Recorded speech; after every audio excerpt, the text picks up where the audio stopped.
吉时已到，请新郎官踢轿门。让开，让开，快让开！大喜，大喜，将军大喜呀！城南别院的柳娘子拼死为将军生下了一个大胖小子，母子平安啊！这庶长子竟在嫡母未进门的大婚之日出生，顾家这是把谢家的脸面摁在烂泥里践踏。好，好啊！天佑我顾家，我顾长风要当爹了！管家，速请城中最好的稳婆和大夫。对了，告诉婉儿，我安置好这边便去看她。是。等等。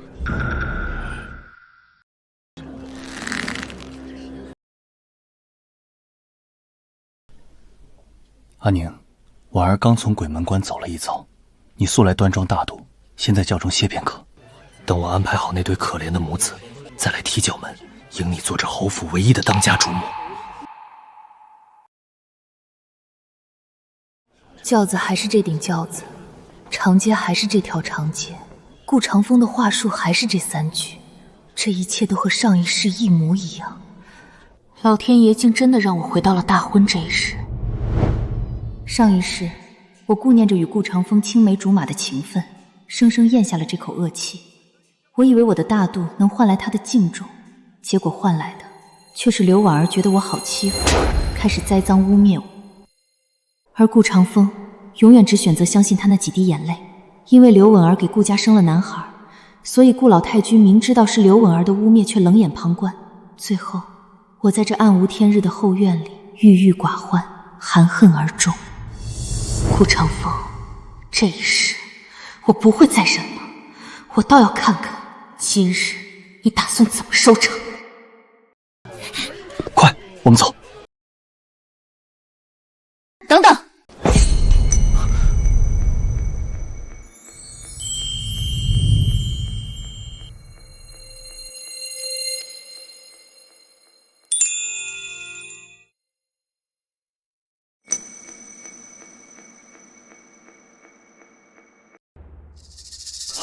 阿宁，阿宁，吉时未到，我尚未踢轿门，你怎么自己出来了？阿宁，我知道你心里有气，可婉儿她刚生产完，命悬一线，况且她已陪我3年，你不过就是晚一刻进门，先在轿上等一等，又有何妨？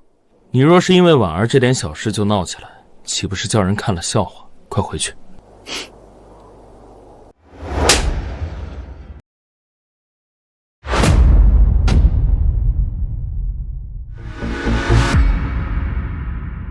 谢家大小姐竟当街动手，好，好啊，打得好！这一巴掌打得好啊！大婚之日抬庶子上门，换谁都得发怒吧？换我，我也打。谢宁，你疯了吗？当街打我，你可知今日是什么日子？顾长风，你摸着良心问问，到底是谁疯了？或者问问大家，到底是谁疯了？谢宁，我只是让你等一刻而已。婉儿命悬一线，孩子刚落地，我不去看，难道由他们去死？你难道想让我变成那等无情无义之徒吗？不就是等一会儿吗？就为了这点小事，你有必要当众给我难看吗？只是小事，难道不是吗？这难道不是小事吗？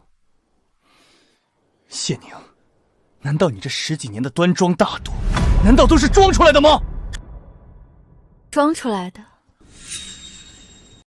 顾长风，我谢宁端庄了16年，换来的就是你大婚之日，让我在轿中给一个外使让道。我没有让你让道，我只是……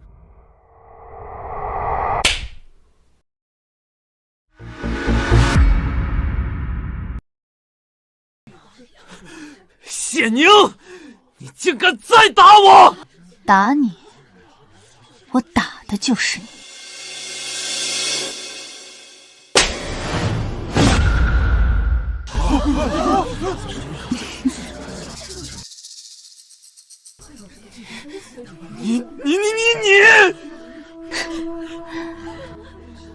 我什么我？三书六礼，是你顾家亲自上谢府求来的。大婚之日，吉时已到，你却让我这个明媒正娶的妻子在轿子里等着，就为了给你那见不得光的外室和他生下的野种让路。我说了，婉儿她……婉儿，顾长风，你眼里还有没有我谢家？我没有，我只是让你等一等。你为何如此斤斤计较，不大度一些？大度？你的大度就是让我咽下这奇耻大辱，帮你安抚外室，喜迎庶子，为你顾长风博一个有情有义的好名声吗？我问你，顾长风凭什么？你让我端庄，让我大度，不过是想让我做个任你摆布的傀儡。我没有，阿宁，你听我解释，不是你想的这样。那是哪样？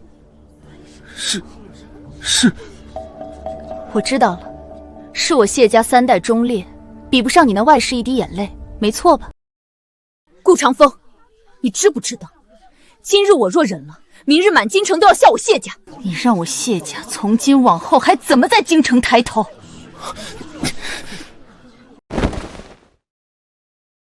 阿宁，不要再闹了。怎么，说话这么小声，觉得丢脸了？顾长风，我告诉你，你今日丢的不是脸，是我谢宁这辈子最后看你一眼的机会。阿宁，你不配做我谢宁的夫君！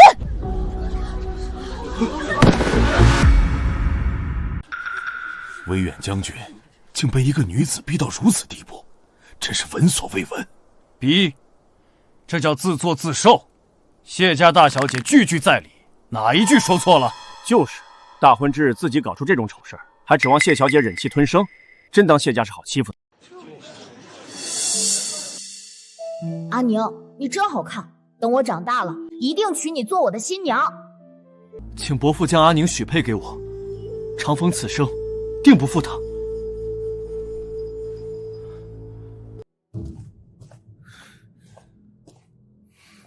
晦气，早不死晚不死，偏偏要死在我儿周岁生辰之上，真是会给我添堵。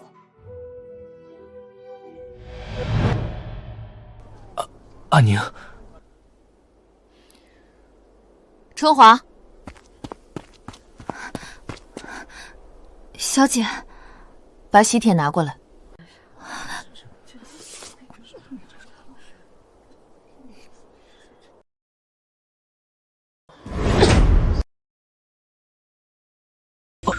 阿宁，你做什么？这将军府的主母，我不当了。掉头，10里红妆怎么抬出来的，就给我怎么抬回相府。这门婚事，我谢宁退了。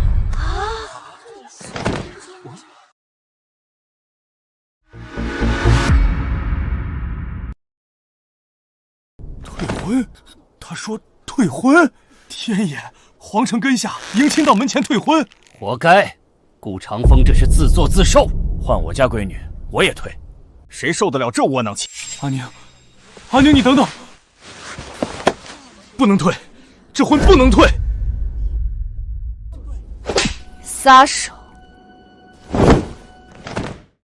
我嫌脏。够了，谢宁！今日是你我大婚之日，满朝文武都在看着。婉儿不过是个外室，她生下的也只是个庶子，绝不会越过你去。你身为当朝首辅之女，怎可如此善妒，如此不识大体？不识大体？顾长风，你听好了，我谢家乃百年清流，书香门阀。我谢家的规矩就是嫡妻未过门，绝不允许庶子庶女出生。你若早说你养了外室，还珠胎暗生，那这门婚事我谢家根本不会点这个头。阿宁，你既想要我谢家的权势为你铺路，又舍不得那外室的温柔乡，这世上哪有这么便宜的事？说得好，谢小姐句句在理。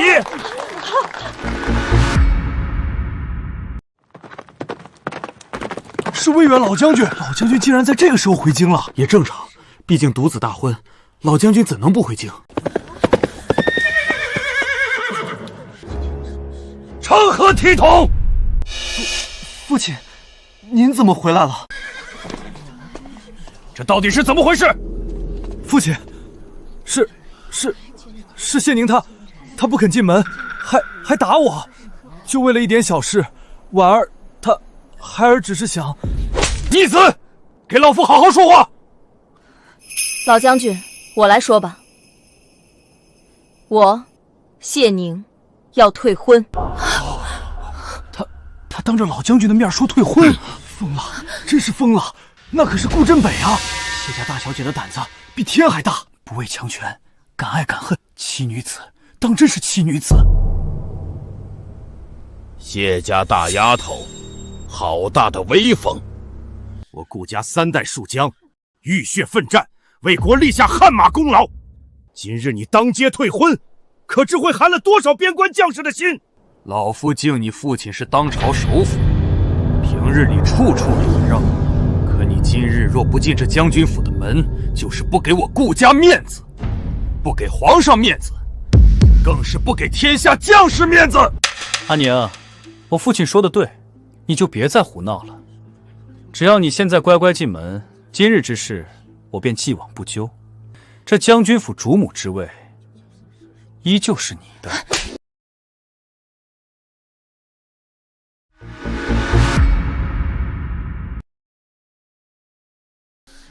谢宁，你竟敢当着我父亲的面再打我！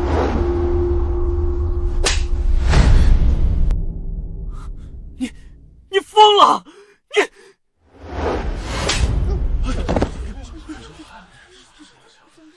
我有没有疯，你自己心里清楚。放肆！老将军息怒，只是我有一事不明，还请老将军为我指明。何事？顾家戍边，是为顾家戍的，还是为大理百姓戍的？放肆！黄口小儿也敢妄议军国大事！若是为大理戍边便是国恩，那我谢家3代首辅，宵衣干食，扶持3朝，难道就不是国恩？老将军可还记得20年前北境断粮，是我祖父3日不眠，押着10万担军粮亲送雁门关。您顾家的军功章上，可有一半是我谢家文官用命换来的？谢老太爷当年送粮，可是救了10万大军啊！你，今日我退的是顾长风这个不忠不义之人，与顾家军功何干？与天下将士何干？谢宁，你休要在这里强词夺理！老将军若执意将国恩2字死死扣在我谢宁头上，那好，请老将军即刻进宫面圣，让陛下亲口告诉我谢宁，我大黎的国恩乃是嫡妻必须给外室让道。你好个伶牙俐齿的丫头！哎呦，我的心口，快扶着我！祖母，您可算出来了！你快看看谢宁，她要反了天了！宁丫头，我刚听说你要退婚，急得我这旧疾都犯了。你这孩子怎可如此任性？女子在家从父，出嫁从夫。你父亲既然已经应允了这门亲事，你怎可公然违抗父命？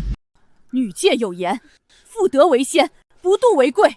你今日当街辱骂未来湘军，已犯了7出之条中的口舌与妒忌2条。你这般德行，便是嫁进了我顾家的门，按祖宗规矩，也该被立刻休妻。7出之条，好像是有这么一说。这么说，是谢小姐理亏了。小姐，老太君既然要与我论礼敬，讲女诫，那晚辈倒要向您请教一二。我大黎律第37条明文规定，男子未娶正妻，先纳妾室，私生子4者，杖责40，誓夺爵位3年。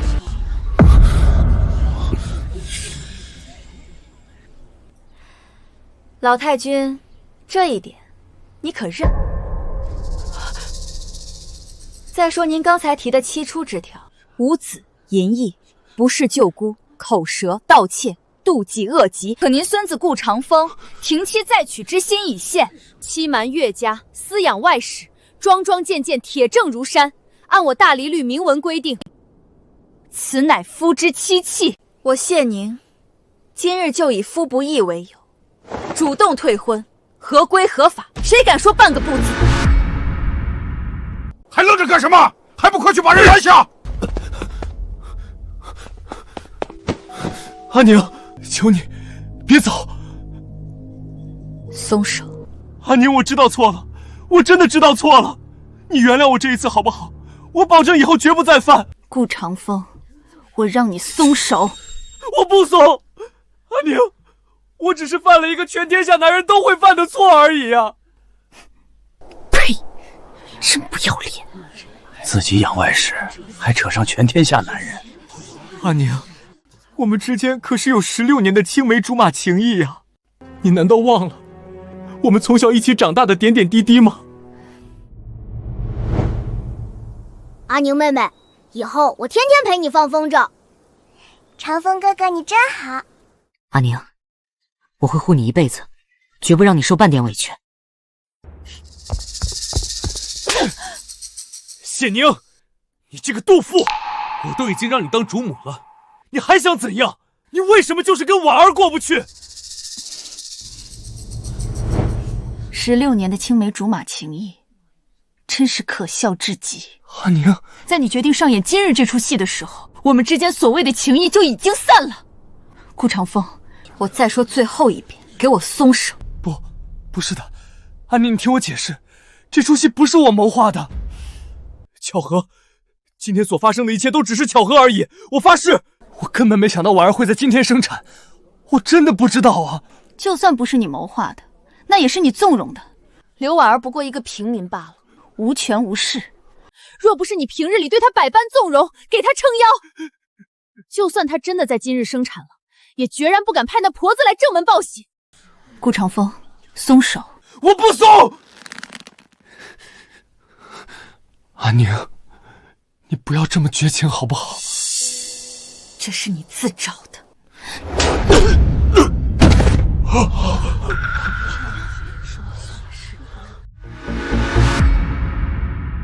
谢小姐，求你大发慈悲！千错万错，都是奴婢的错。奴婢知道自己身份卑微，根本不配站在这里。求小姐看在这孩子无辜的份上，饶过我们母子吧。奴婢愿带着孩子离开京城，走得远远的，从此与将军再无瓜葛，绝不碍您的眼。只求小姐不要退婚，不要寒了将军和老将军的心啊！这女子看起来也是个可怜人啊，刚生完孩子就跑来磕头，确实不容易。婉儿，你刚生产完，怎么能跑出来受这等委屈？宁丫头啊，你快看看这母子俩多可怜啊！你难道真的要逼死他们母子才肯罢休吗？谢宁，你真以为我成婚那天是刚生下孩子吗？实话告诉你，我儿在你和长风大婚的半个月前就生出来了。你为什么要告诉我？你难道就不怕我告诉长风吗？没用的，他早就知道了。他那天赶到我那边的时候，就知道这件事情了。你们谢家不过是被我们玩弄于股掌之间的笑话罢了。刘婉儿，我还没去找你算账呢，你就自己跳出来了。既然如此，那就别怪我不客气了。谢小姐，千错万错都是奴婢的错，奴婢命如草芥，死不足惜，可孩子是无辜的。刘婉儿，你说你刚生产，命悬一线。奴婢确实是拼了半条命才生下这孩子。可你这双绣花鞋分明干净如新，连半点泥污都没有，还有你这身衣裳，干干净净，别说是血迹了，甚至连褶皱都没有。你一个刚从鬼门关走过的产妇，是怎么走到这长街上的？还是说你根本就早就准备好，等着今日来这一出？阿宁，婉儿她应该是坐马车来的，自然鞋底干净。至于衣裳，定然是换了一身干净衣服。是吗？不是说难产吗？我看她不像啊，这妆容精致的，倒像是来赴宴的。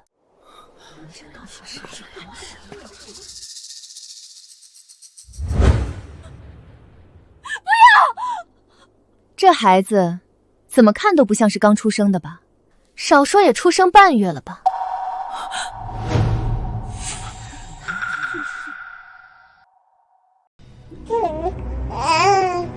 这哪里像是刚出生的婴儿？刚出生的孩子浑身通红，皱巴巴的，这孩子白白胖胖的。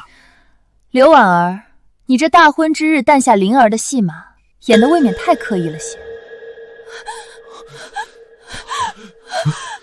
长风，你听我解释，这都是误会。误会？刘婉儿，你真当全天下的人都是瞎子吗？老将军、老太君，今日这婚我谢宁退定了，谁若再敢阻拦，休怪我不留情面。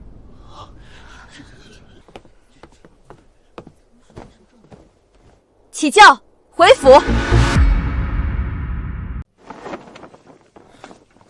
慢着！谁敢起轿？谢宁，你今日若是敢踏出这条街半步，便是抗旨不遵。这门婚事虽是我顾家亲自上门求娶的，但陛下得知后已亲自下旨御赐。你谢宁难不成是想抗旨不成？你谢家就算再势大，能大得过皇权吗？御赐之婚，这可麻烦了。抗旨可是要杀头的大罪啊！谢小姐这下怕是不好收场了。抗旨之罪，我谢宁自会去御前领受。陛下圣明，定能明辨是非。但你顾长风大婚之日弄出庶长子的丑闻，你也别想轻轻接过。你敢去御前告状？你看我敢不敢？谢家府兵何在？在。护送本小姐回府。遵命。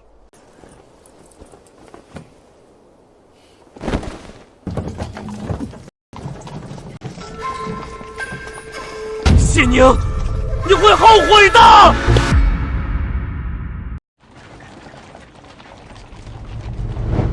上一世，我带着10里红妆嫁入顾家。顾家表面风光，实则内里早已亏空，全靠我的嫁妆苦苦支撑，却被他们拿去挥霍，养着这个外室。后悔？我谢你，绝不会后悔。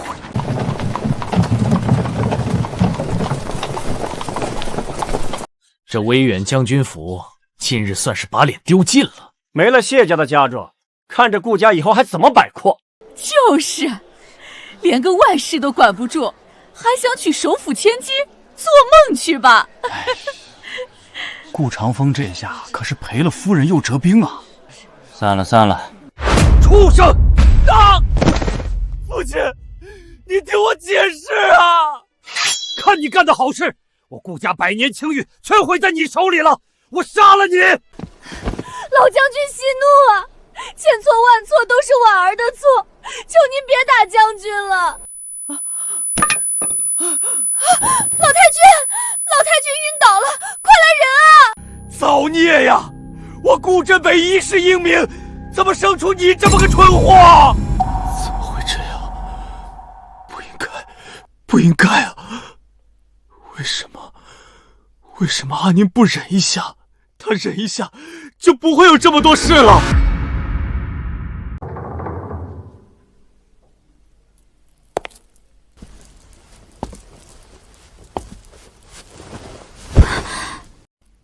女儿不孝，今日任性妄为，让谢家家没蒙羞了。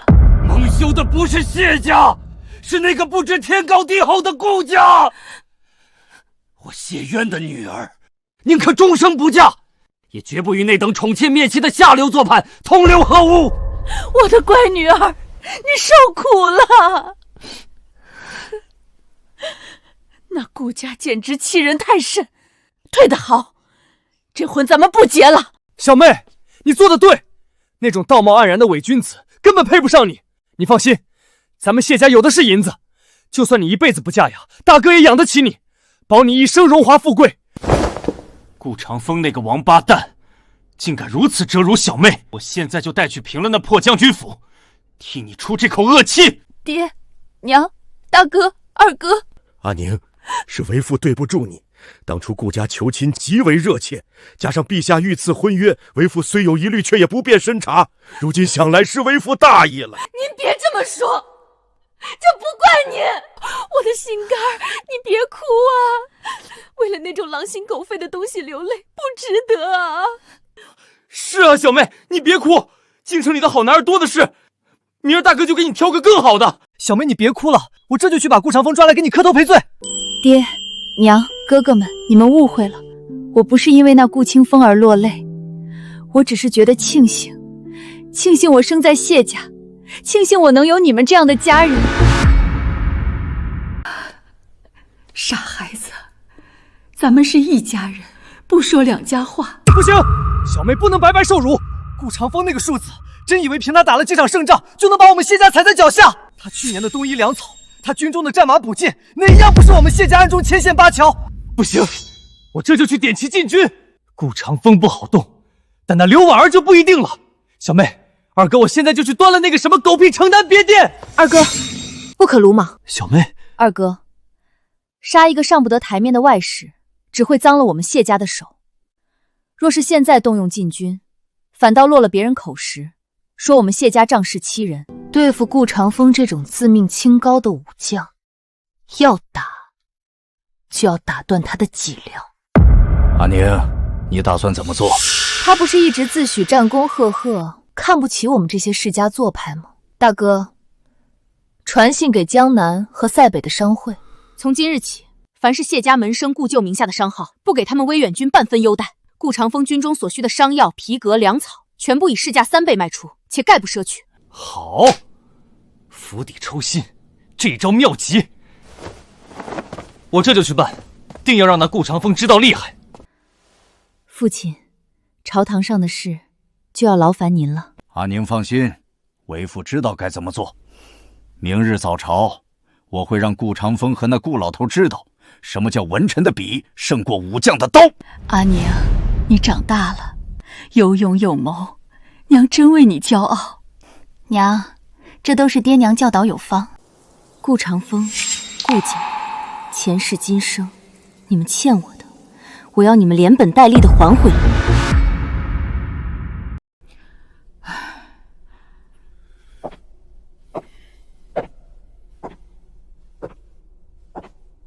荒唐，简直是荒唐至极！大婚之日闹出这等丑事，我顾家的脸都被你丢尽了。父亲，这事怎么能全怪我？谁知道那谢宁脾气那么大，不过就是让他等一会儿，他就当街闹退婚。长风啊，你少说两句吧。谢家那丫头今日可是动了真格的，连嫁妆都抬回去了，这可如何是好啊？母亲，您就别瞎操心了。谢宁她不过是一时赌气罢了。赌气？当然是赌气。我和他从小一起长大，16年的感情，他就喜欢跟在我身后转。他喜欢了我整整16年，怎么可能说断就断？可是他今日的决绝不像是装的啊。母亲，您不懂，他就是气我没把他放在第一位。等过2日他气消了，自己就会乖乖回来的。长风说的倒也不无道理，这门亲事毕竟是陛下御赐的，谢家就算再势大，也不敢公然抗旨。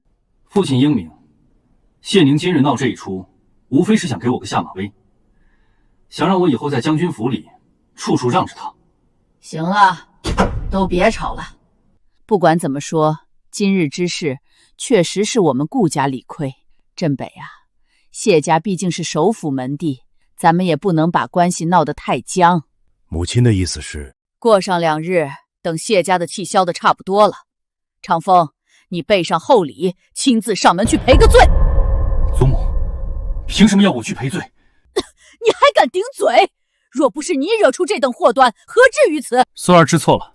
只要你态度诚恳些，多说2句软话，这门亲事就还能继续下去。阿宁，看在我们青梅竹马16年的份上，那我就勉为其难，再给你一次机会吧。是，孙儿明白。时候不早了，你先下去吧。刘婉儿虽是外室，但毕竟为我顾家生了男丁，还是得多关注。是，孩儿明白。对了，北疆马上要入冬了，明日一早记得早点去把威远军急需的冬衣和粮草确认了。孩儿记下了。怎么了？我这心里总觉得有种不好的预感。别想那么多，不过一件小事罢了。怎么还没出来？这都等了整整1个时辰了。这位兄弟，麻烦你再进去通报一声，就说威远将军顾长风求见尚书大人。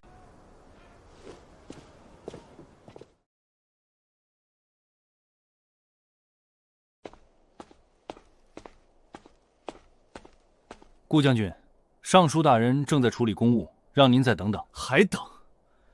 北疆马上就要入冬了，威远军的2万套冬衣和5000石粮草急需批复。将军，您冲我们嚷嚷也没用啊！尚书大人不见您，我们有什么办法？你奇怪，以往我来兵部，尚书大人总是笑脸相迎，今日怎么如此反常？侍郎大人，您可算出来了。尚书大人他……顾将军，尚书大人让我给您带句话。什么话？尚书大人说，今年国库空虚，威远军的冬衣和粮草，请将军自己想办法筹措吧。什么？什么？让我自己想办法？这怎么行？将士们在边关挨冻，这是要误了军机的大事啊！顾将军此言差矣。你什么意思？以往将军的军需，那是谢家伤后带头捐助，那可是半买半送的交情。如今谢大小姐与您退了婚，谢家商号昨夜就撤了资，我们兵部去哪儿给你变出这2万套冬衣？所以顾将军还是请回吧。威远军可是北疆门户，若是出了事，你们兵部担得了这个责吗？威远军那边若是出事了，那是你顾将军的责任，是你能力不行，连自己麾下将士的冬衣都筹措不到。哼，更何况威远军也不一定就会出事。你此话何意？顾将军没能力，不代表别人没能力。我大黎人才济济，没了你顾长风，自然会有其他有能力的人顶上。谢家怎么敢这么做？他们竟敢拿边关将士的性命开玩笑！顾将军，你做得了初一，别人为何不能做15？人家本来就是看在你的面子上，才给威远军优待。现在你连面子都没了，还指望人家倒贴吗？好一个谢家！没了谢家，我顾长风依旧是威远侯。威远军的事情不需要他们谢家，我也可以搞定。你们给我等着瞧！哦，那我拭目以待。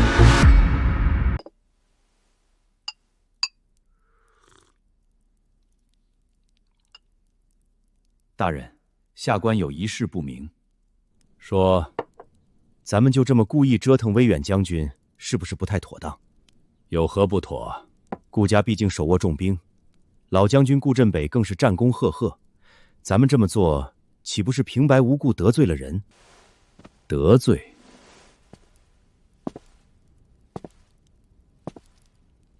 昨日顾家与谢家大婚闹出的那场笑话，你可听说了？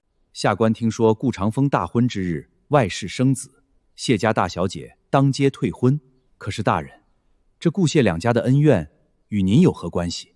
你们这些年轻官员可能不知道，我早些年科考落榜，盘缠用尽，险些饿死街头，是谢家老爷子给了我一碗热饭，还资助我读书。竟有此事！不仅如此，我入仕之初也多亏了谢首府的提携，故此我也算是谢家门生之一。原来如此，大人这是在替谢家出气呀！顾家那小子不知天高地厚，竟敢如此折辱谢家千金。我若不给他点颜色看看，如何对得起谢家的恩情？大人英明，那顾成风这回可是踢到铁板了。父亲，母亲，出事了！慌慌张张，成何体统？兵部那边怎么说？东夷和粮草何时拨发？拨发？他们根本就不打算给。兵部那帮混账，分明是故意刁难我们顾家。什么？故意刁难？兵部为何要刁难我们？还能因为什么？自然是因为谢家。兵部侍郎亲口说的，谢家商号撤了资，让我们自己想办法。堂堂兵部掌管天下兵马钱粮，就算没有谢家商号，难道兵部就拿不出那点物资了？逆子，你还没想明白吗？兵部这是在帮谢家，是故意在帮谢家针对我们顾家。可是为什么？我们顾家手握兵权，兵部尚书为什么要这么帮谢家？他就不怕得罪我们吗？人家现在巴结的是首辅谢渊，有谢家做靠山，他还会把我们放在眼里吗？那现在怎么办？北疆马上就要入冬了，若是没有这批物资，威远军定要生乱。不行，威远军是我顾家的根基，绝不能出事。可若是将士们挨饿受冻，我们顾家在军中的威望定然扫地，严重的话，甚至会被人借机弹劾，夺走我们的军权。长风，威远军这次到底需要多少银子？说，到底需要多少？东医、粮草、药材，加起来至少要10万两白银。府上现在哪有那么多银子？别说是10万两了，现在就算5000两都拿不出来。逆子！若不是你为了那个贱婢，非要在昨天闹出那等丑事，谢宁怎么会退婚？那10里红妆怎么会被抬走？父亲饶命，孩儿知错了。老爷，您别打了，长风可是咱们唯一的儿子啊！您要是打死他，顾家就绝后了。慈母多败儿，我顾家100年基业就要毁在这个畜生手里了。够了，镇北，事已至此，你就算打死他也没用了。眼下最要紧的是赶紧筹措银两，安抚住威远军。母亲，10万两啊！我们去哪里弄这么多银子？京城里那么多商会，咱们顾家好歹也是侯门，去商会借贷，先解了燃眉之急再说。祖母英明，只要渡过这次难关，等明年开春，朝廷的粮饷拨下来，咱们就能还上了。唉，也只能如此了。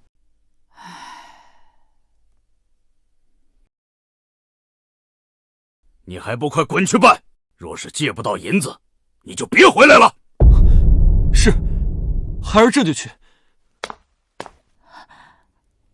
夫人，你想说什么？老爷，眼下我们跟谢家闹成这样，满城皆知，那些商会会不会也跟兵部一样，为了讨好谢家，故意不借给我们？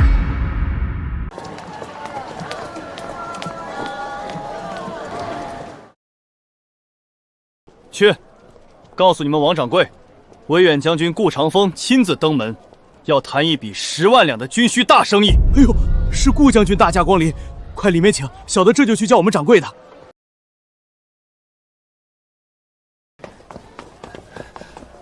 顾将军，真是不好意思，上面发了话，您的生意我们实在是不敢做呀。上面？哪个上面？在本将军之上，还有哪个上面？将军，您就别为难我们这些小本买卖的了。混账东西！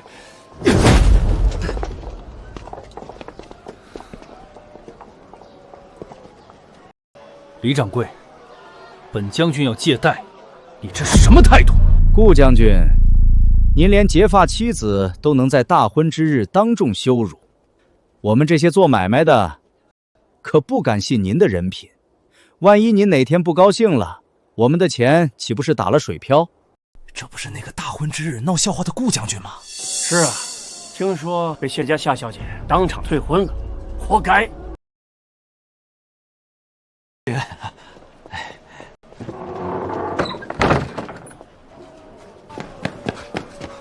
将军，我们问遍了，整条街没有一家商会愿意和我们做生意。小妹，好消息，天大的好消息！大哥，看你满头大汗的，先喝口茶。不喝了，不喝了。我跟你说，顾长风那个混蛋，今天可是把脸都丢尽了。小妹，他今日跑遍了京城大大小小的商会，结果连人家的大门都没进去，处处碰背，处处受辱啊！哦，是吗？可不是嘛！现在全京城的商户都不敢做他的生意，他连给威远军买东夫的钱都凑不齐。太好了，这就是恶有恶报，看他以后还敢不敢欺负咱们小姐。哼，他顾长风真以为自己是个什么东西？没有我们谢家在背后撑着，他连个屁都不是。辛苦大哥了。这算什么辛苦？只要能给小妹出气，大哥干什么都愿意。你这个逆子，成事不足，败事有余。明日早朝后，你给我滚去谢家负荆请罪，必须把谢爹给我哄回来，否则你别认我这个爹。怎么会这样？为什么？明明以前不是这样的，以前明明一切都很顺利的啊！难道真的如他们说的，我之所以能这么顺，是因为阿宁的缘故吗？不可能，我不信。我顾长风能有今天的成就，靠的是我自己，全靠的是我自己，绝对不是因为区区一个女人。阿宁，你真以为联合商户断我军需就能逼我低头？我不就是让你忍一下吗？你非要闹到这地步是吧？是你先无情，那就别怪我不义。有事启奏，无事退朝。今日我便参你谢家延误军机，我要让你跪着求我回心转意。臣弹劾威远将军顾长风，依和其德行有亏，大婚之日竟闹出庶长子降生的丑闻，宠妾灭妻，败坏我朝官箴，践踏纲崇伦理。二何其治家不严，其外室柳氏不过一江南瘦马，身份低贱，竟敢在天子脚下喧哗跋扈，搅得将军府大婚不得安宁。三何其藐视皇恩，欺君罔上。赐婚乃陛下天恩，顾长风竟敢在此等大事上做局，欺瞒圣听，实乃欺君大罪。臣附议，顾长风私德败坏，治家无方，不堪为将，请陛下严惩。请陛下严惩此等污美苟合、败坏我朝风气之徒，以正视听。陛下，臣也要弹劾威远将军顾长风。臣也要弹劾威远将军顾长风。完了，不好，谢家这是要赶尽杀绝啊！他们这是要把我往死里逼。今日若是无人替我说话，定要出事。自己惹的祸，还指望我们擦屁股，真是个废物！我早就看不起他。今日这阵势，分明是首辅谢渊发怒了。为了一个区区顾长风，去得罪门生故遍布朝野的谢家，这种亏本买卖，傻子才会去做。好！你们一个个平日里跟我称兄道弟，结果现在竟然连帮我求情都不肯。你们都给我等着，等我熬过今日这一关，我非要你们一个个都好看。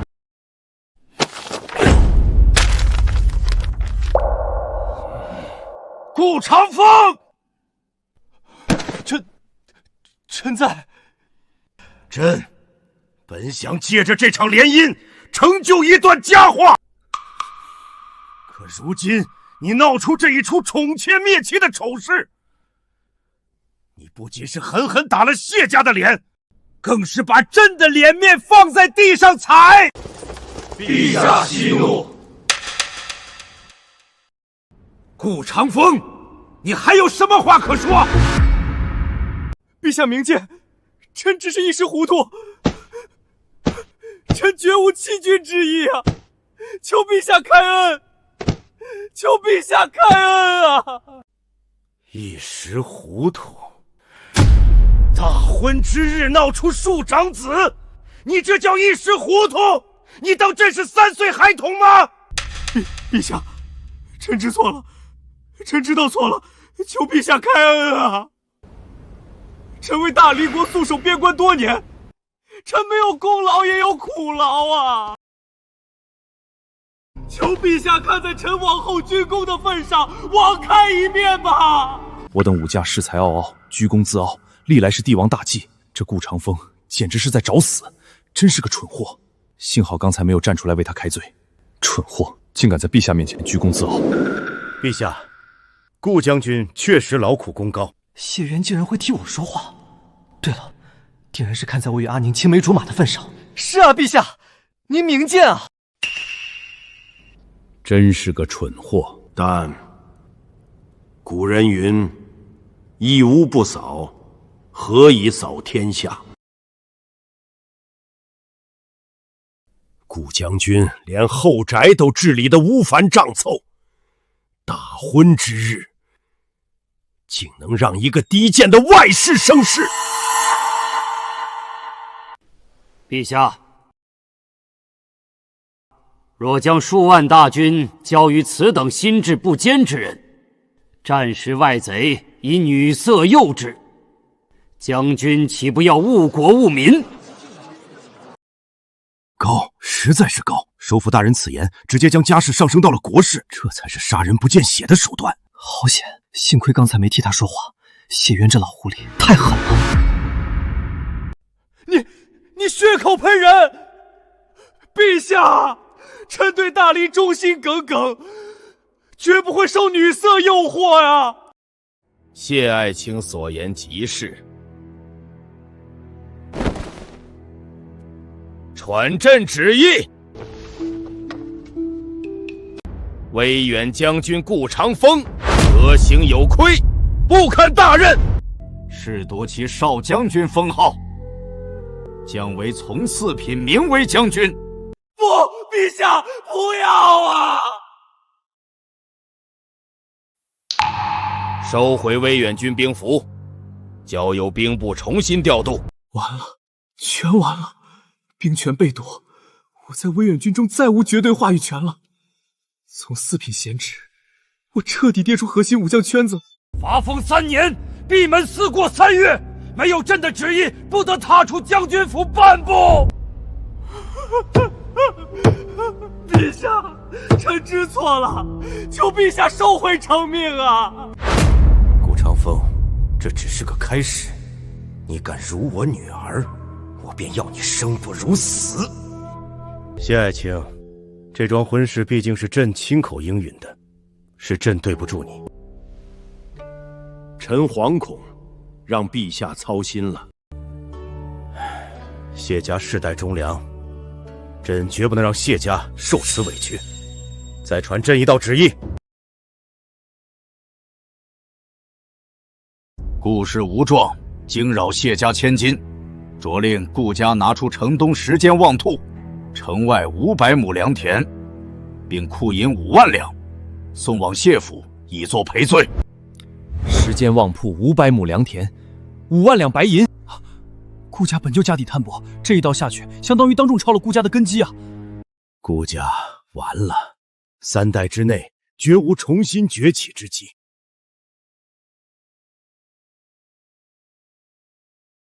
顾将军，接旨吧。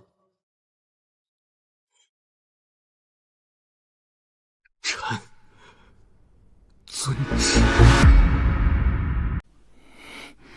顾将军，还不快快接旨！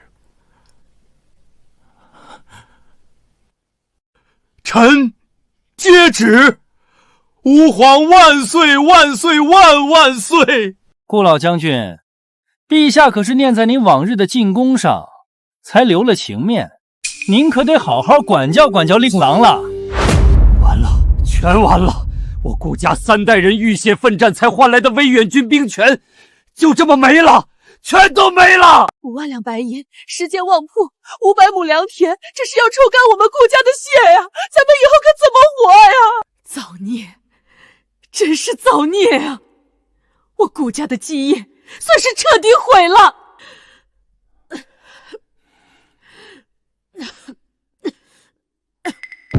怎么会这样？不应该啊！兵权没了，封号也没了，为什么会变成这样？老将军、老太君，不好了，出大事了！说，什么事儿？门外来了几个禁军，他们把咱们府门上陛下御赐的威远将军府牌匾给摘下来了。御赐牌匾被摘了！造孽呀！老太君，老太君，您怎么了？快去请大夫！老太君晕倒了。真的不应该啊！明明只是一件小事，为什么会闹到这个地步？逆子，都是你的错，是你毁了顾家。若不是你管不住下半身，谢家怎么会退婚？我顾家又怎么会落到今天这个地吧？阿宁，对，是阿宁，都是阿宁的错，都是他的错！你疯了！我没疯，就是他的错。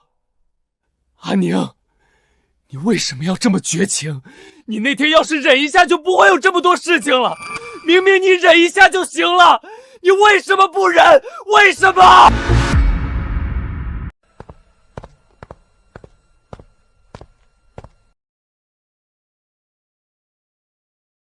小姐，这支玉簪成色真好，衬您的肤色。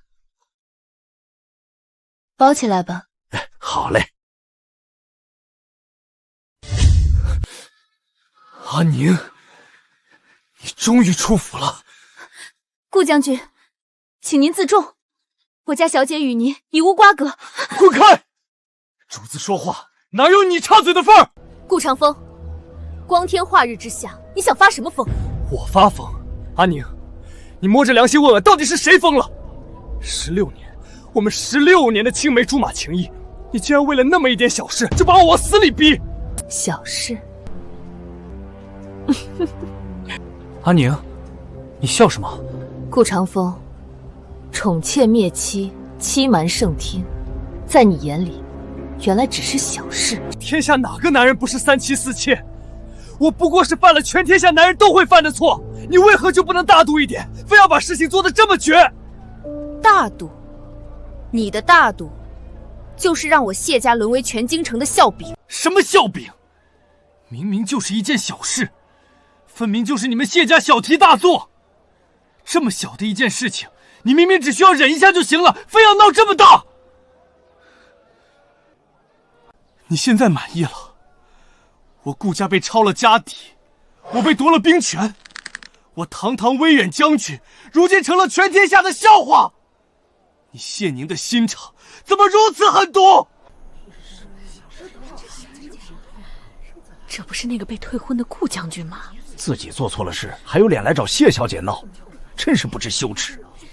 都给我闭嘴！再敢多嘴，我拔了你们的舌头！不对，阿宁喜欢了我16年，怎么可能为了点小事就这么对我？除非……阿宁，我明白了。你明白了？顾长风，你在说什么？你做这么多，不就是为了逼我低头吗？你什么意思？你故意联合商会断我军需，又让你父亲在朝堂上弹劾我，闹出这么大的动静，绝对是吃醋了，没错吧？绝对是想让我知道你的重要性，没错吧？我承认，你赢了。顾长风，你脑子进水了？阿宁，别装了，我承认，这次是你赢了，你的手段确实厉害，我认栽。我现在向你承诺，只要你肯跟我回去，去陛下面前替我求情，我可以不让婉儿入府，那孩子我也可以送到乡下去养。阿宁，不要闹了，从今往后，你就是我顾长风唯一的女人。这将军府只有你一个女主人。怎么样？我为你做出了这么大的让步，你现在总该满意了吧？你简直无耻至极！顾长风，你真让我觉得恶心。春华，我们走，别让这疯狗脏了我们的眼。谢宁，你站住！我都已经低声下气的求你了，你还想怎么样？你别给脸不要脸！放手！我不放！今天你必须跟我走，必须去给我把兵权要回来，否则，你信不信，我再也不理你了？你也不想我再也不理你了吧？你也不想我娶别人为妻吧？只要你现在低个头，我顾长风的正妻之位还是你的。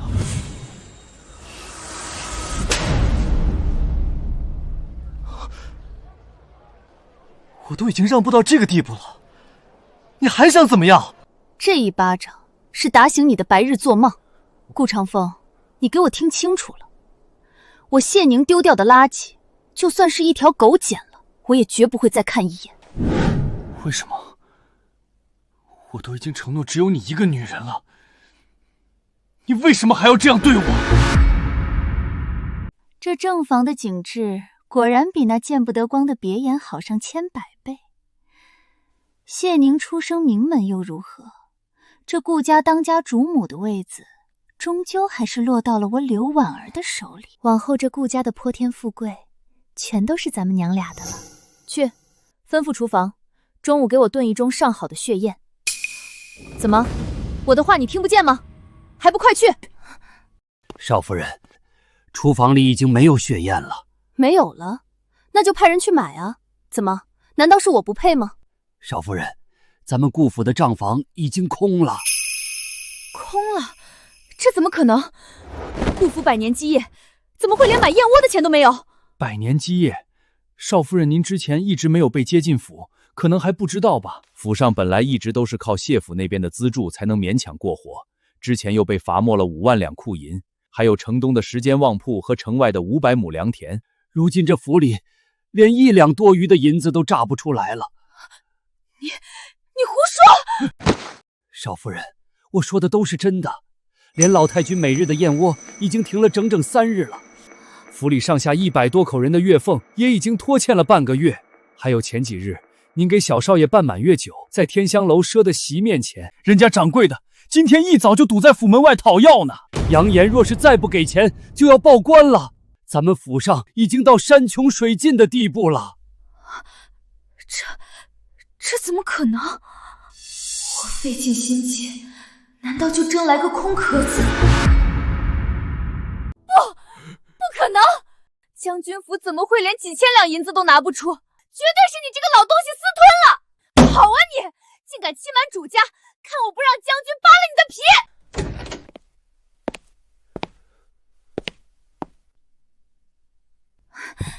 长风，你可算来了！长风，你快管管这个老东西！他不仅克扣我的燕窝，还敢拿假账本来糊弄我，定是他私吞了府里的银子。长风，你一定要把他抓起来，严刑拷打，把银子都吐出来！给老子闭嘴！长风，你打我！我打的就是你！你这个成事不足败事有余的贱婢！要不是你非要在我与阿宁大婚之日搞那么一出，阿宁又岂会生我的气？我顾家又岂会落到今天这般田地？全都是因为你这个扫把星！长风，不是这样的，我是为了你啊！滚！别让我再看到你！不对，阿宁绝对还是爱我的，我们16年的感情，怎么可能说散就散？若是他不爱我，不在意我，就不可能生这么大的气。他做这一切都是为了引起我的注意，绝对是这样的。阿宁，你真是用心良苦啊！你放心，我这就去接你回来。只要我稍微哄哄他，他一定会乖乖回到我身边的，一定会。怎么会这样？不应该这样才对。我明明已经赢了，为什么会变成这样？为什么？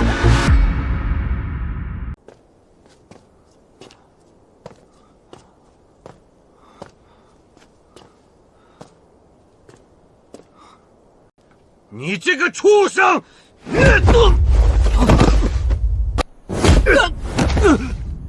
府上如今乱成这样，全都是你惹出来的祸！父亲饶命！现在，立刻，马上给我滚去谢府，去求谢家那丫头，一定要让她回心转意。她若是不回来，我就没你这个儿子。可是父亲，这几天阿宁根本不见我。他一直在躲着我，我连相府大门都进不去。他不见你，你不会去跪着求他吗？谢家那丫头向来心软，你只要跪下，她定会心软。跪着，这不太好吧？光天化日，当街下跪，我的脸面都要丢尽了。哼，脸面？从你大婚那天闹出丑事起，你就已经没有脸面了。可是，那不是在利用阿宁心软这一点吗？这样会不会不太好？都什么时候了，你还在乎这个？别以为我这个当老子的不知道，从小到大，你可没少利用那丫头的善心，还不快去！还愣着干什么？想看着顾家死绝吗？是，父亲息怒，孩儿这就去谢府。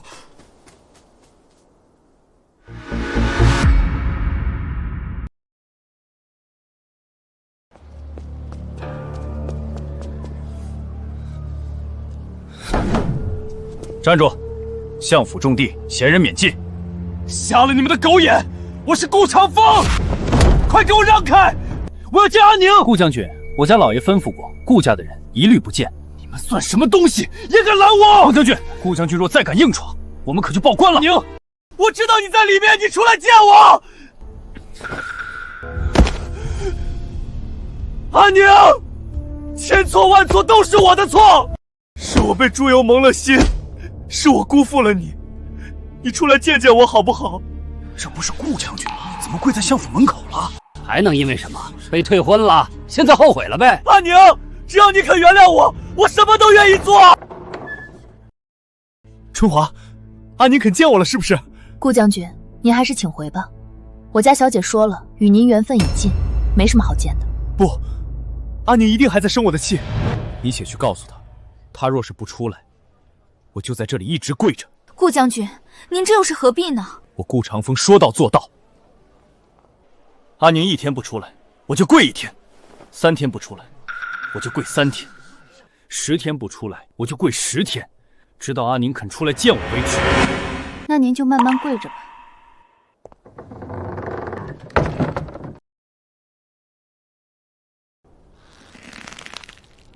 阿宁，你绝对会出来见我的，没错吧？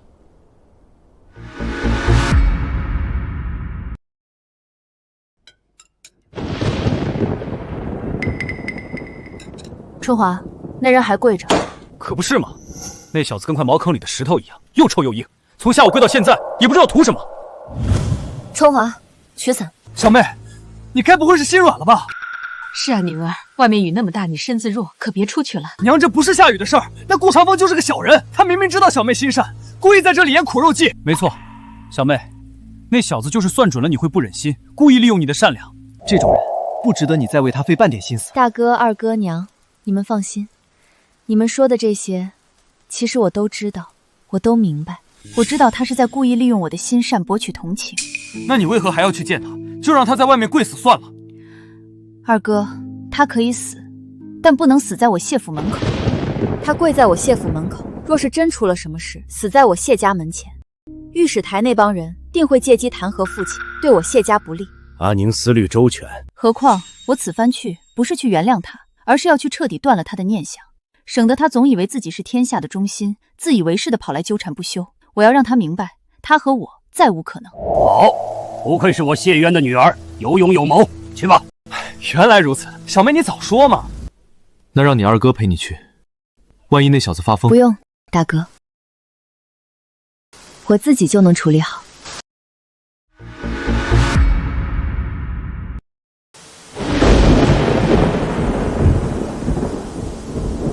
阿宁，你一定会出来见我的，你一定会心软的。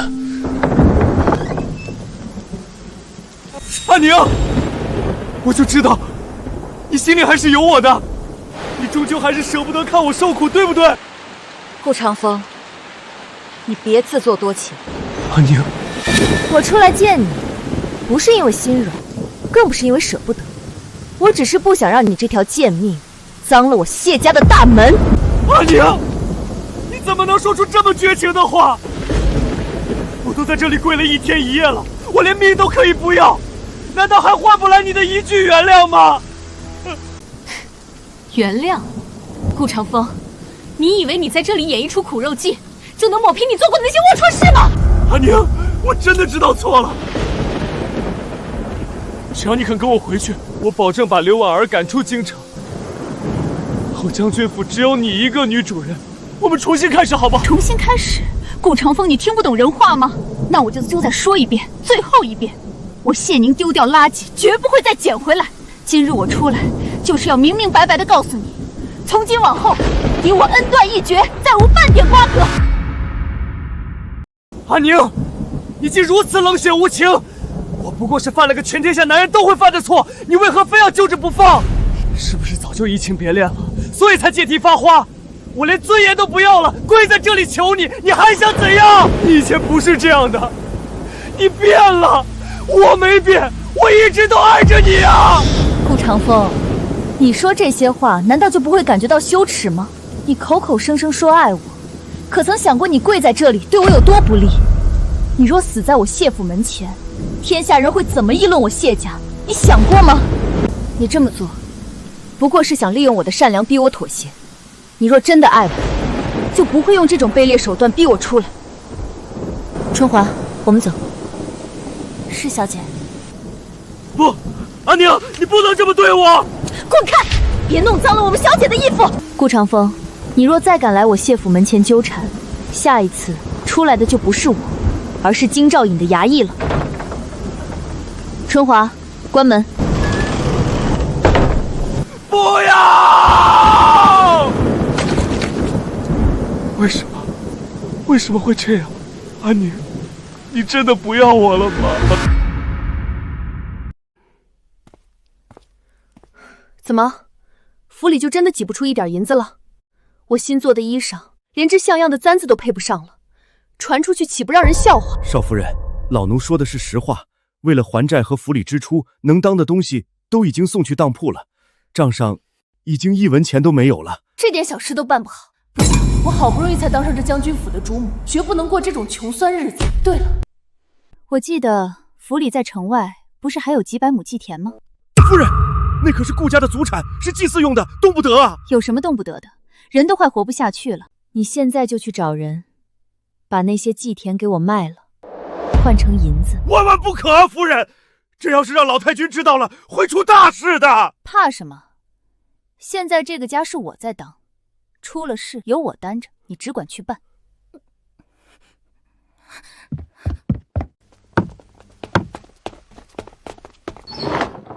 刘婉儿，祖母，您怎么来了？这么大火气！贱人，你这个丧门星！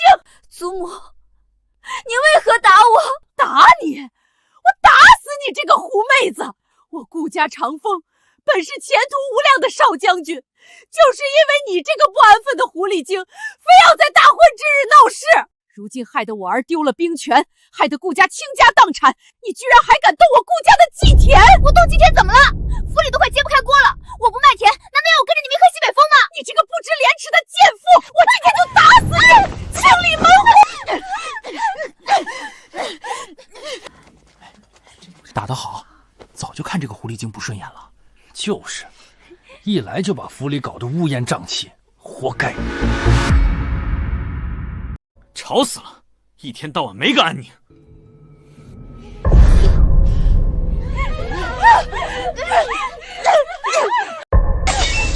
给我住手！长风，你快看祖母，她要打死我！长风，你看看你带回来的好东西，她要卖了我们顾家的祖坟地呀！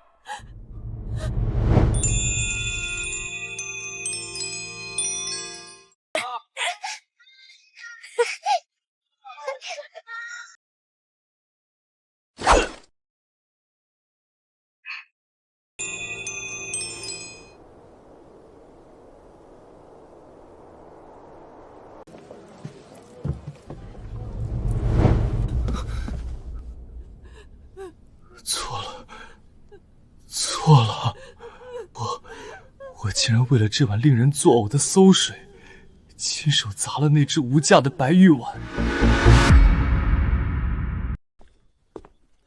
长风，你别再喝了，你看看你现在都成什么样子了，你再这样下去，身子会垮掉的。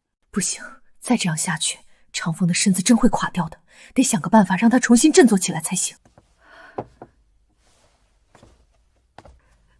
长风，宫里传来消息，太后今夜在宫中举办赏菊夜宴。赏菊宴，好机会，这是天大的好机会！阿宁之所以不原谅我，肯定是觉得场面不够大。我若在赏菊宴上当众向他道歉，他那么善良，绝对会原谅我的。长风，你疯了，那可是太后的宴席。母亲不懂，阿宁最在乎我了。若是我在那种地方向他道歉，然后发誓承诺保证，他一定会感动回心转意的。长风，你不能去，你不能去！你若是惹怒了太后，咱们顾家就真的全完了。滚开！都怪你这个贱人！若不是你这个贱人，阿宁怎么会跟我生气？我顾家落到今天这般田地，全都是你害的！我的错，什么都是我的错。你若是真的那么爱谢宁，又怎么会跟我搞在一起？若不是你一直再三向我保证，说谢宁什么都听你的，我又怎么敢在你大婚那天去闹？顾长风，你有今天，全都是你咎由自取。我敢那么干，都是你纵容导致的，是你毁了你自己，别把什么锅都往我身上甩。听说了吗？今晚这宴席是太后特意为谢家大小姐办的，可不是吗？顾家那档子事儿一出，皇家这是明晃晃的给谢家撑腰呢。要我说，谢小姐当街退婚，那才叫气魄。如此果决清醒的女子，世间罕见。是啊，这样的当家主母，哪个世家高足不眼红？顾产峰那蠢货，真是有眼无珠。来了来了，谢小姐来了。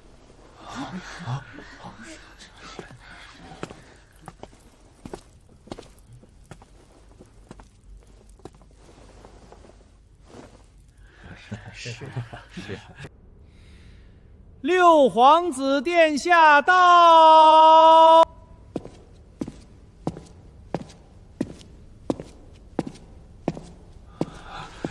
参见六皇子殿下。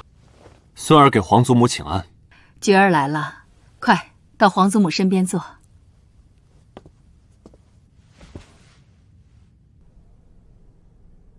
早闻谢家大小姐胸有构壑，不让须眉。今日一见，果然是霜雪之姿，不可逼视。六皇子这是何意？他正妃之位可还悬空呢？莫不是皇家有意与谢家联姻？殿下谬赞。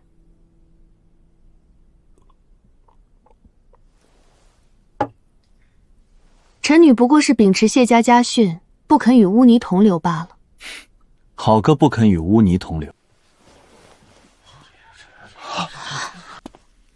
谢小姐，不知本王可有幸邀你共赏庭中秋菊？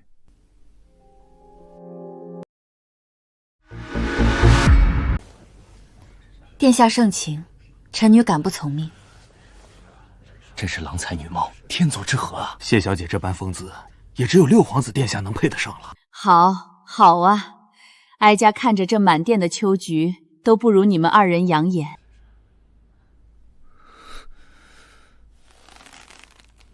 阿宁，那本该是我的妻子。如果那天我没有为了婉儿下马，如果那天我老老实实的踢了教门，阿宁就是我的人了。阿宁，阿宁，顾将军不得失意，滚开！我要见阿宁，我要跟他说话。那是何人？竟敢在皇祖母的宴席上如此没有规矩！回殿下，那是原威辉将军，如今的闵威将军顾长风。本王当是谁呢？原来是那个连内宅都管不住的庸才。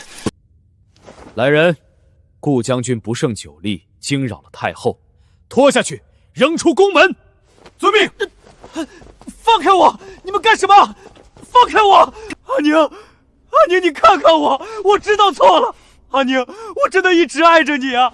从始至终，我心里只有你一个人，我再也不犯了，我发誓再也不惹你生气了。求求你，给我最后一次机会吧，阿宁！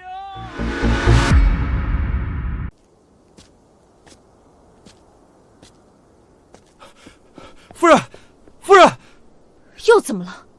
府里这点破事，就没一件能让我省心的吗？夫人，柴房的木炭已经用完了，采买那边说咱们府上还欠着上个月的银子，不结清就不给送了。还有，府里下人们这个月的月钱已经拖了半个月了，大家都在私下抱怨。抱怨抱怨，就知道抱怨，一群只知道要钱的废物。将军府养着他们，是让他们来享福的吗？可是夫人，柴米油盐人情往来，哪一样都离不开钱啊！没有了谢家的财力支撑，咱们府真的快撑不下去了。行了行了，我知道了，你先下去。钱，到处都是要钱。不行，我绝不能过这种穷酸日子。我好不容易才当上这将军府的主母。对了，有了。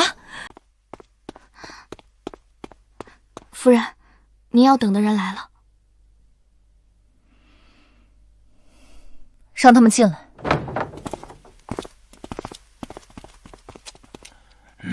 夫人，您找我们兄弟来，可是有什么发财的门路？这里没有外人，我就直说了。这是顾家的地契，我拿他们做保，你们替我在京城里放印子钱。夫人，这私放印子钱可是触犯王法的。怕什么？有将军府给你们撑腰，谁敢查？可万一要是……别怕，出了事由我担着。夫人，您都这么说了，那咱们就干了。我要9成。没问题，夫人您是主家，您说了算。记住，这件事要办得干净利落，绝不能让外人知道。夫人放心，我们兄弟俩嘴巴最严了。祖母，长风，你们看这是什么？1000两。婉儿，你从哪弄来这么多银子？自然是我做生意赚来的。祖母，有了这些钱，您的血液又能续上了。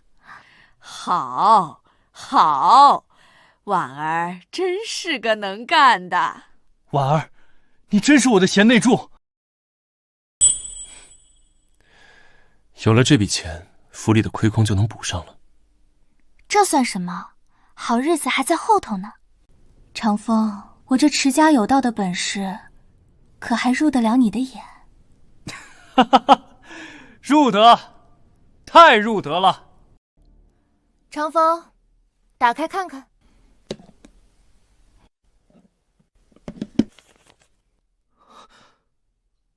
1万两，整整1万两！天爷呀，咱们顾家这是要发大财了！婉儿啊，你可真是咱们顾家的大功臣。祖母过奖了，这都是孙媳应该做的。好，太好了！婉儿，你这生意来钱也太快了吧？1个月就赚了1万多两，不会有什么问题吧？这个钱。母亲，您就别瞎操心了，我办事您还不放心吗？绝对没事的。就是，母亲，婉儿能赚钱是好事儿，您别扫兴。你这妇道人家懂什么？婉儿这是有本事。但愿如此吧，我这心里总觉得不踏实。您就安心享福吧，下个月我定能赚回2万两。这印子钱的买卖真是好做。可不是嘛，有将军府兜底，咱们只管放不管收，收不上来直接拿房子拿地底。两位爷，求您再宽限几天吧，那2两银子我一定想办法还上。宽限？当初借钱的时候你怎么说的？3天还，利滚利。现在都过去5天了，规矩你应该懂吧？拿不出钱就腾房子。那是我家的祖宅啊，你们不能这样。不腾也行，从你闺女开始抵，1个不够就2个，滚！老天爷，这是要逼死我们啊！你们就不怕遭报应吗？报应？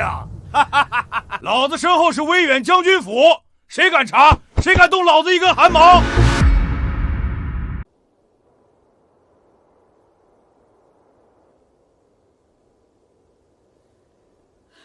冤枉啊！青天大老爷，冤枉啊！出人命了，这可是天子脚下呀！看他哭得这么惨，定是有天大的冤屈。何人击鼓鸣冤？大人，求大人为民妇做主啊！大人，民妇有天大的冤屈要诉。光天化日，朗朗乾坤，谁敢逼死人命？你有何冤屈？从实招来，本官定为你做主。大人，民妇要状告威远将军府。威远将军府，顾长风，大胆！将军府岂是你能随意诬告的？民妇没有诬告，威远将军府私放印子钱，救出15归啊！他们逼着我丈夫还钱，把我丈夫活活逼得上吊自杀了。印子钱，那可是要命的买卖啊！救出15归，这……哼！堂堂将军府，竟然干这种丧尽天良的勾当！你说的可是真的？句句属实，若有半句虚言，民妇愿遭天打雷劈。大人，这案子咱们怕是惹不起啊。惹不起？不，这是天赐的良机。良机？大人，顾家虽已失势，但毕竟是侯爵。顾家算什么？如今的顾家不过是秋后的蚂蚱。你忘了，顾家是怎么把谢首府得罪死的？大人的意思是借花献佛？这案子就是咱们送给谢首府的一份大礼。立刻备马，将此案连夜呈递到首府大人府上。是，大人。首府大人，京兆尹府派人送来一份紧急案卷，指明要您亲启。哦，呈上来。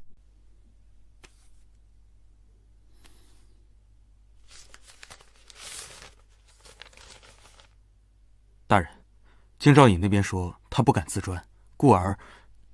本官知道了。大人，您看这案子是否要立刻发回大理寺着手审理？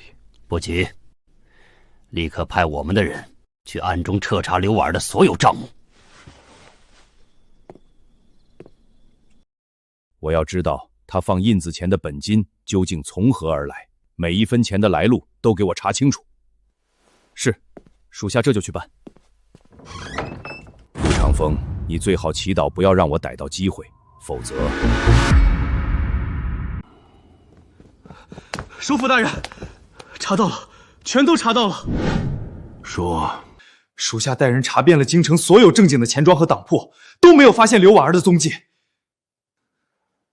但我们在城南一家黑当铺查到了一笔惊天的大买卖。哦，刘婉儿，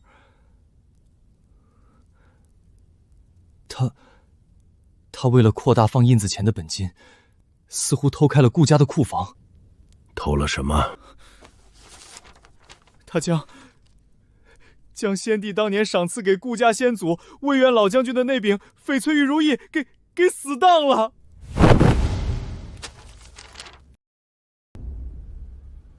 哈哈哈哈哈！典当御赐之物，这是大不敬的欺君之罪。立刻封锁那家当铺，把当铺的掌柜连人带物秘密移交大理寺，严加看管，不许任何人接触。是。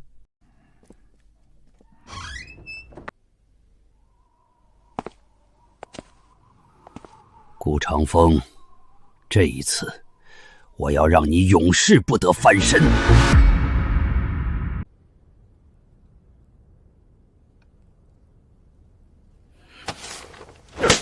顾长风，你好大的胆子！私放印子钱，逼死人命，还敢典当御赐之物！朕念你昔日有功，留你体面，你竟纵容内眷，猖狂至此！陛下明鉴，臣冤枉啊！臣对此事毫不知情，全都是那个奸夫，是那个奸夫背着臣干的。治家不严，罪责难逃。你以为把罪责推给一个妇人就能脱罪吗？传朕旨意，威远将军府顾长风德行败坏，大逆不道，即日起剥夺其一切官职爵位，贬为贱民。顾氏一门抄没全家家产，永不录用。至于那个犯案的毒妇柳氏，打入死牢，秋后问斩。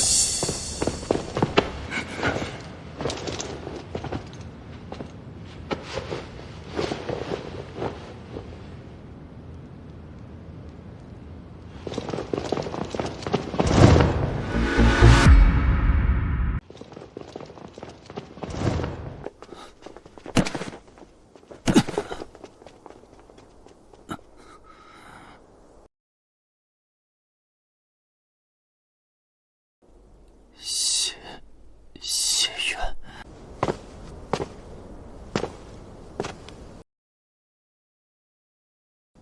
顾长风，你可知你输在哪里？你输在不自量力。你以为谢家的门楣，哼，是你想攀就能攀，想踩就能踩的？是你们谢家设的局。哼，设局？典当御赐之物是我逼你的，私放印子钱是我逼你的，人必自侮，而后人侮之。顾长风，记住今天的滋味，因为从今往后，你活的每一天都会比今天更痛苦。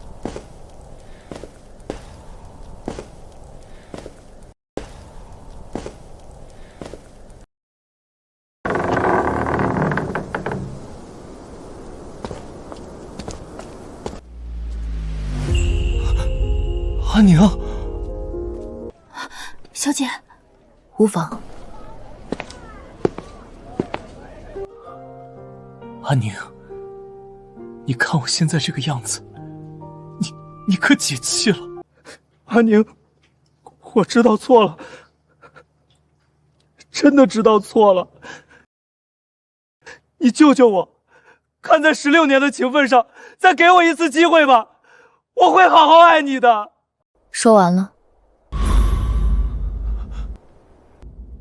说完了，就走吧。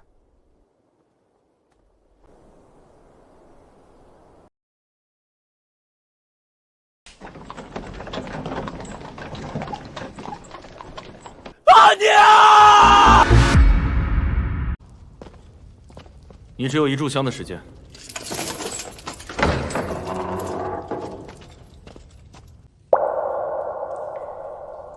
长风，是你，都是你！放手！你这个毒妇，是你毁了我顾家100年的基业！你有什么资格怪我？是你没本事！要不是为了你那个没用的老娘和儿子，我何至于去放义子钱？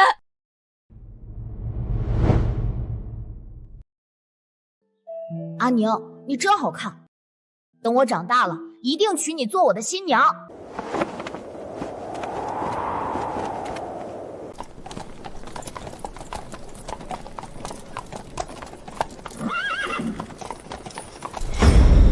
我没有让你让道，我只是……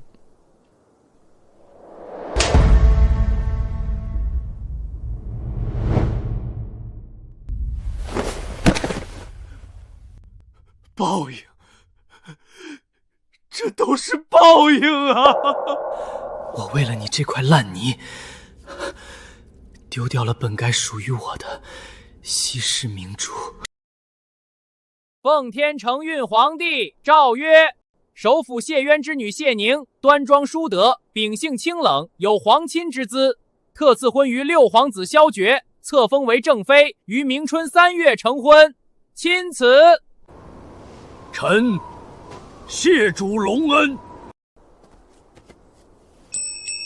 谢宁，那日的退婚，本王很是欣赏。你是一只不该被困在后宅池塘里的凤凰。本王要娶你，不是因为你是谢渊的女儿。你谢宁，配得上与本王并肩。殿下既然敢娶，臣女便敢嫁。好，本王定以10里红妆迎你入府。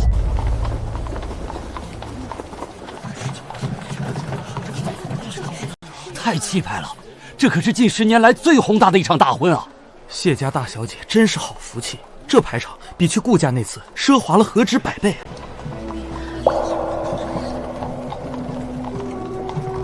阿娘！哪来的刁民，惊扰了王妃的仪仗？你几条命够赔？